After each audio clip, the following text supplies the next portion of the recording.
Salve Roma! Estamos aqui com o programa Em Defesa da Fé. O programa de hoje é sobre os deuterocanônicos. Os deuterocanônicos são os 7 livros a mais que estão na Bíblia Católica.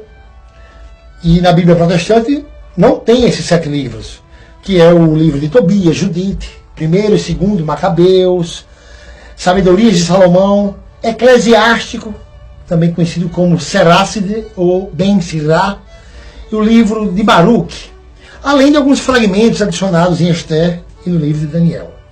E eu vou provar hoje aqui que não são apócrifos, como dizem os protestantes. Eles gostam de chamar esses livros de apócrifos, dizer que não são inspirados por Deus, inventam 1001 manobras para difamar a Santa Escritura de Deus. E aqui eu estou com a Bíblia Católica e uma Bíblia Protestante. Geralmente, a maioria das Bíblias Protestantes, elas têm a capa preta. Eu acho que é para simbolizar a escuridão que ela traz para a vida do povo que se influencia por ela. Porque, além de várias alterações, como já mostrei em outros vídeos, ela é amputada. Ela tem 7 livros a menos. Vamos provar hoje aqui.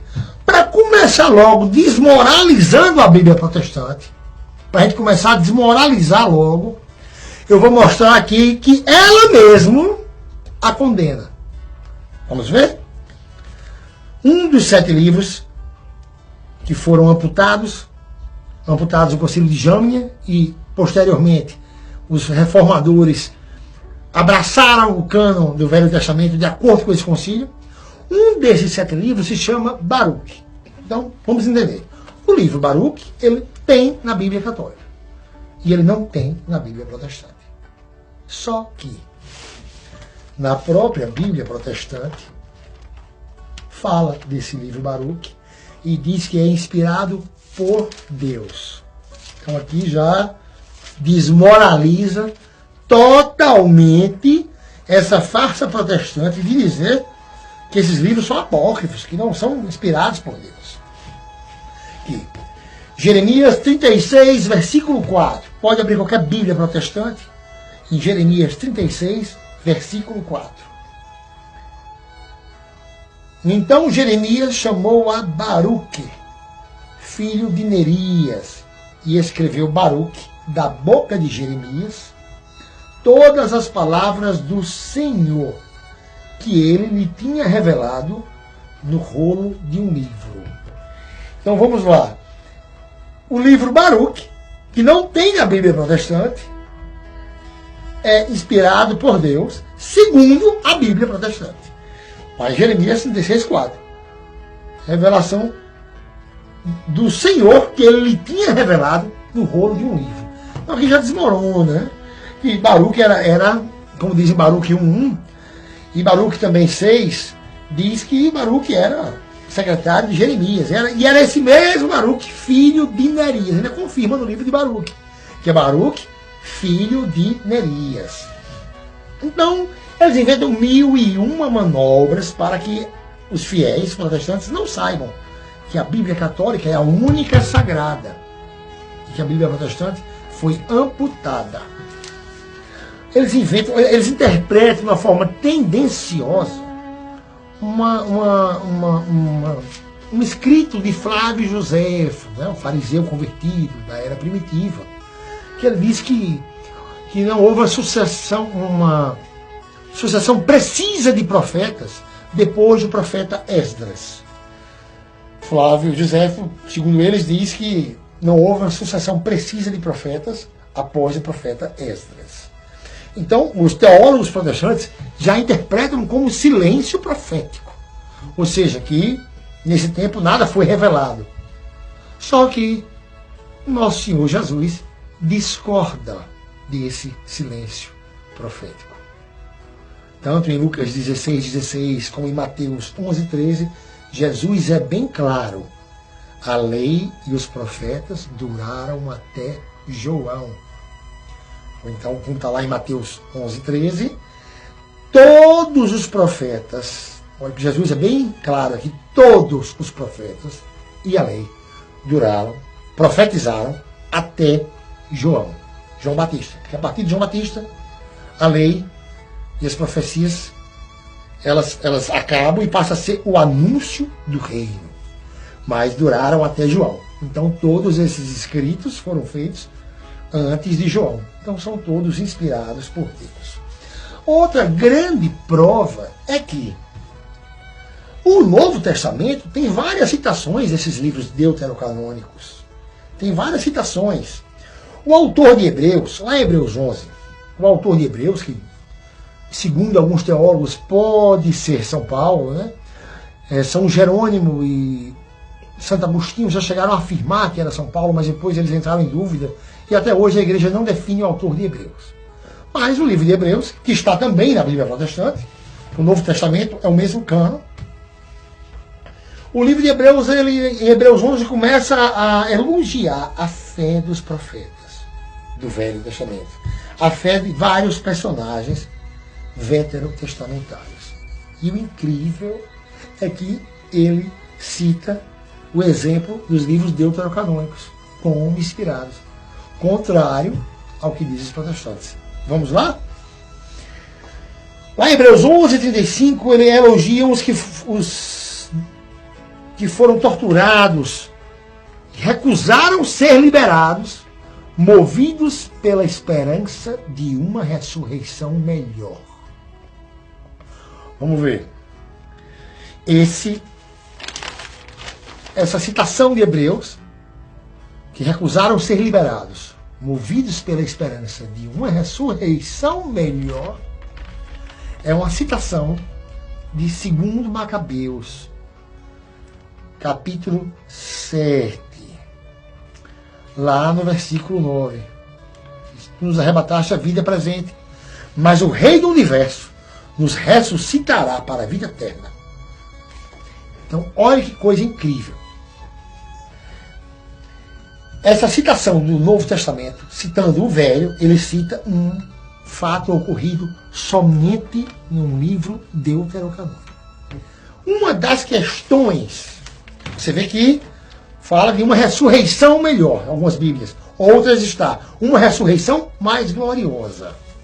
Um dos motivos pelo qual os livros deuterocanônicos foram amputados da Bíblia do Velho Testamento, no concílio judaico, no concílio de Jamnia, foi justamente porque ele tinha palavras, tinha termos, tinha vários termos que prefiguravam Cristo de forma exata.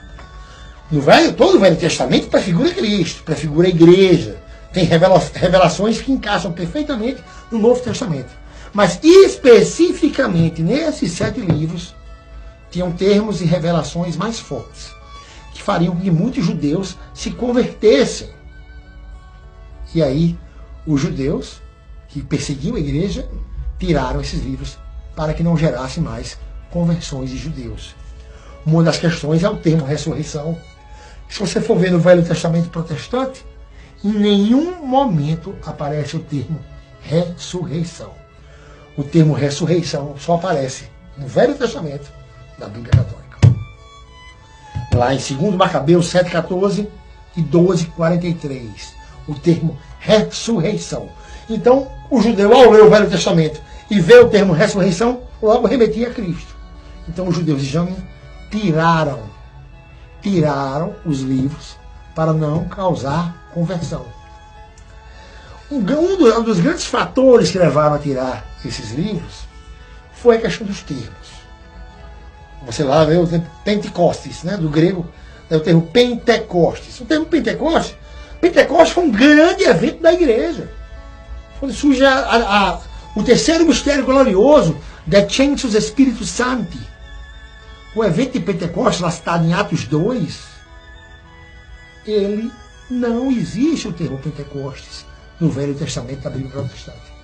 Por quê? Porque é incompleto. Não é sagrado, como essa aqui é sagrada, uma Bíblia sagrada. No Velho Testamento só existe o termo Pentecostes nos livros deuterocanônicos. Vemos lá tanto em Tobias 2:1, né? Em nossa festa de Pentecostes, isto é, na festa das semanas, que Pentecostes quer dizer 50, né? 7 semanas, 7 vezes 7, 49. Então, era a festa das semanas. Em 2 Macabeus 12, 32. Passada a festa de Pentecostes, então as duas vezes que aparece o termo Pentecostes no Velho Testamento, somente nos livros deuterocanônicos. E as duas vezes que aparece o termo ressurreição, é somente nos livros deuterocanônicos. Então hoje, quem já fez missão com os judeus sabe como é difícil converter os judeus. Lógico que a gente usa o Velho Testamento hebraico, né? A gente usa o Salmo 22, a Bíblia hebraica, Isaías 53, vários contextos de Zacarias 12, que dá para mostrar que Cristo é o Messias. Mas nesses livros era de forma mais clara. Por isso os judeus tiraram, para não causar conversão de judeus.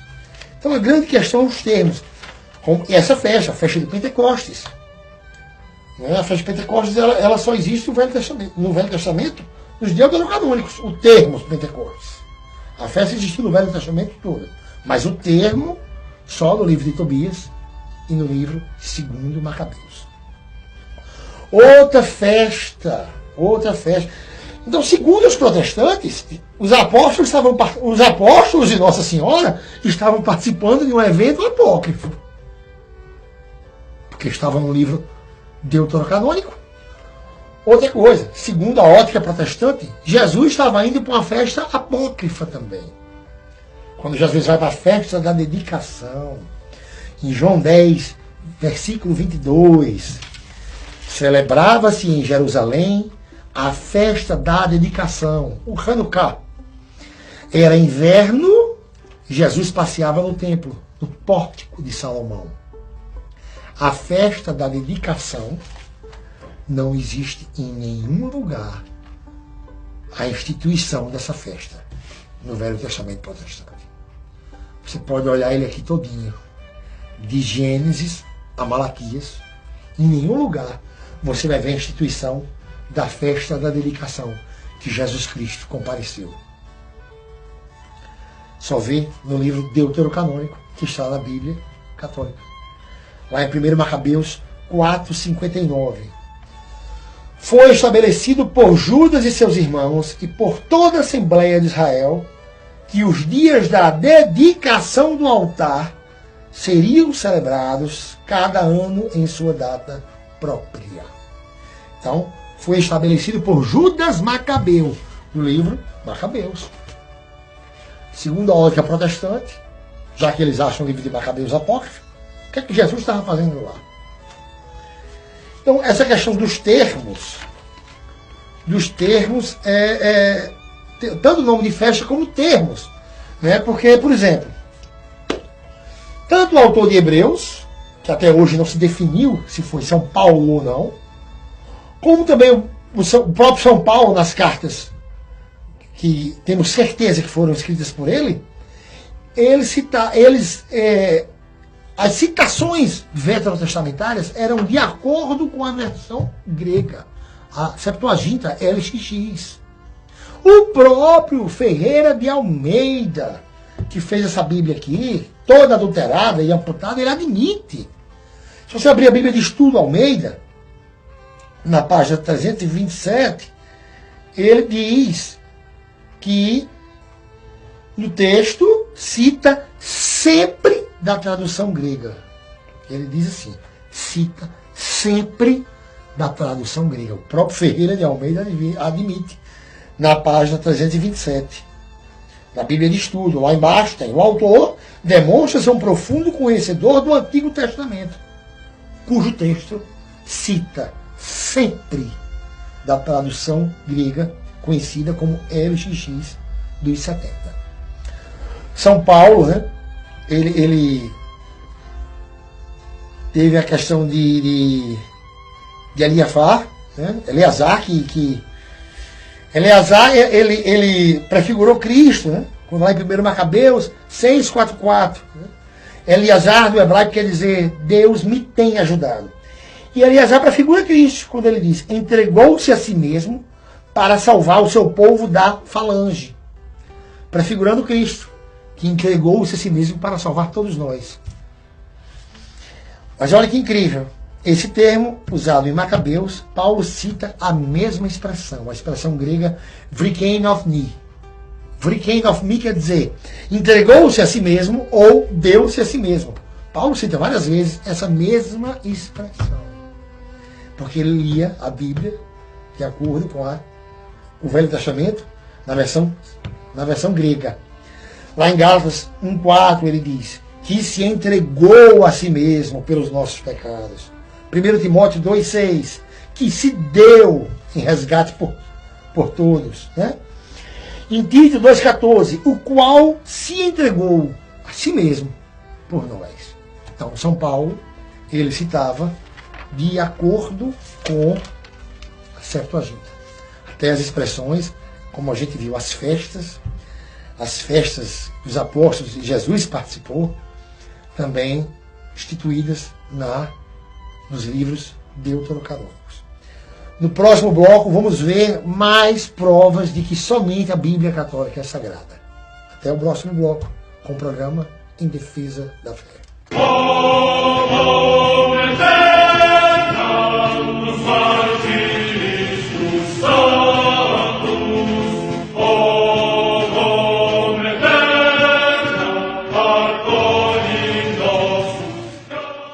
Estamos aqui de volta.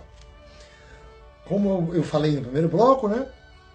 Várias ocorrências do Antigo Testamento citadas no Novo estavam nesses 7 livros que os protestantes não têm em sua Bíblia amputada.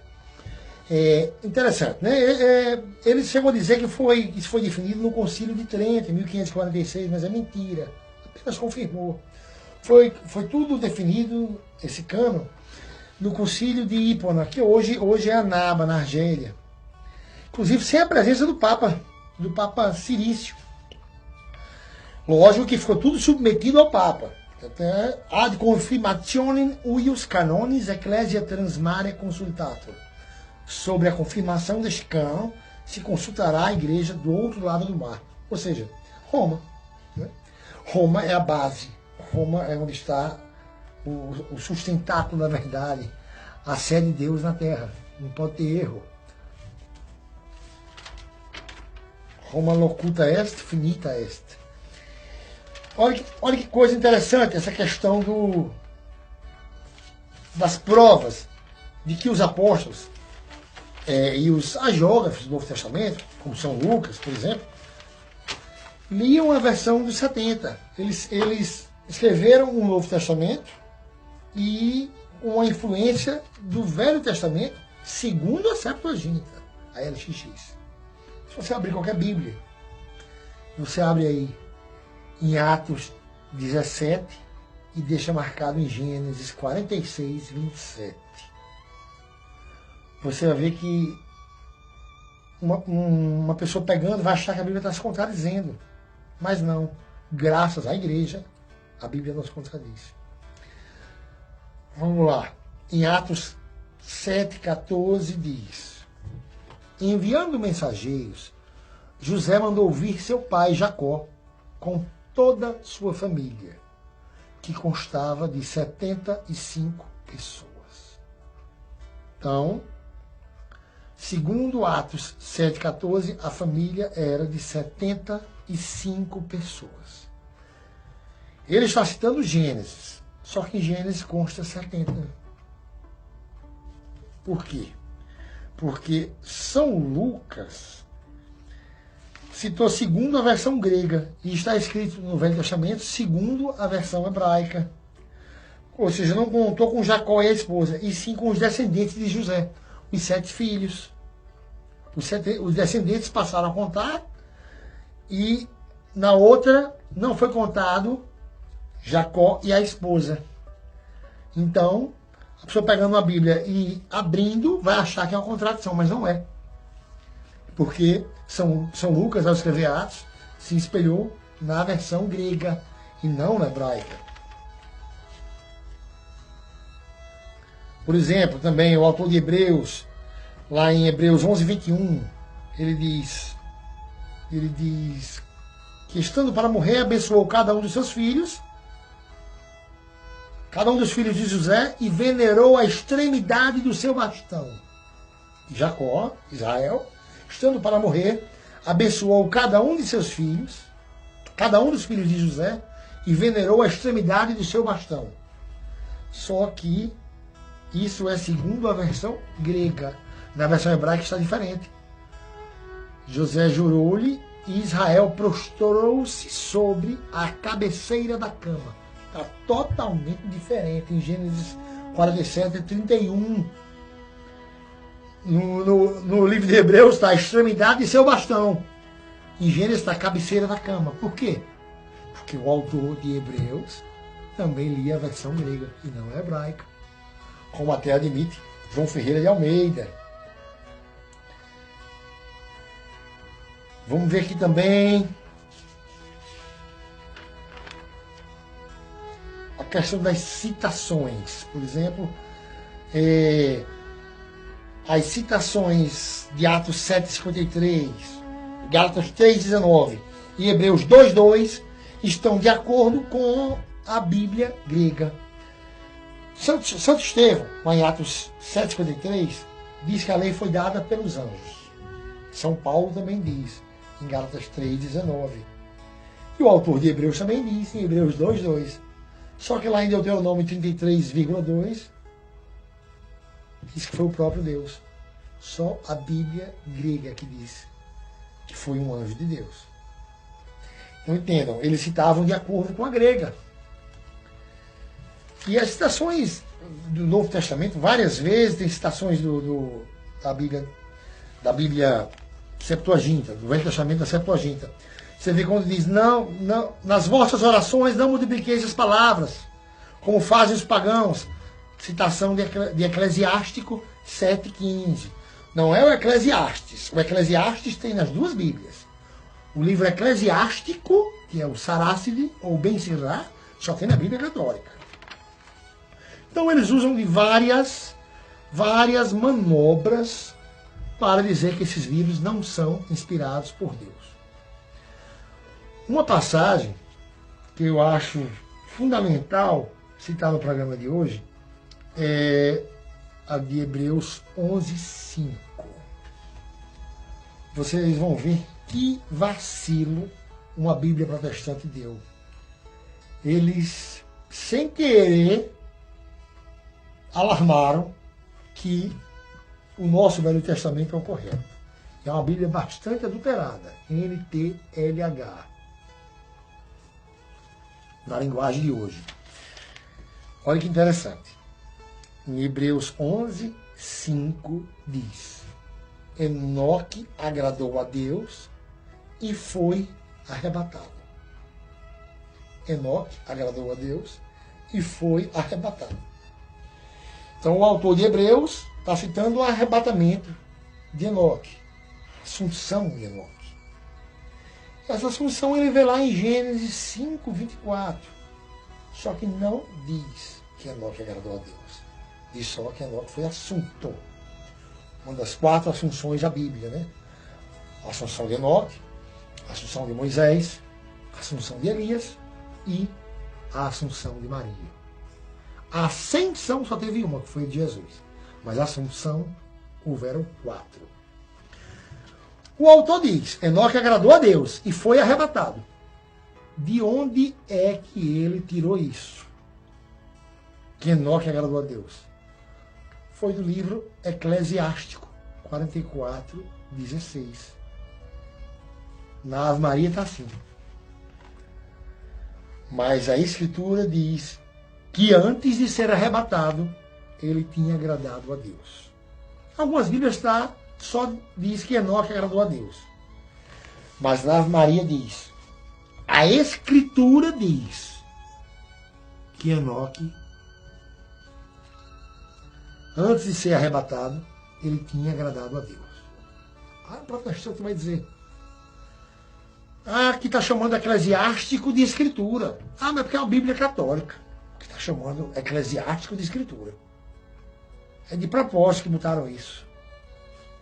Não, na Bíblia NTLH está mais completo ainda. Bíblia Protestante, nova tradução na linguagem de hoje, ao ler Hebreus 11, versículo 5, está assim, ó. Foi pela fé que Enoque escapou da morte. Ele foi levado para Deus e ninguém o encontrou, porque Deus mesmo o havia levado. As Escrituras Sagradas dizem que antes disso ele havia agradado a Deus.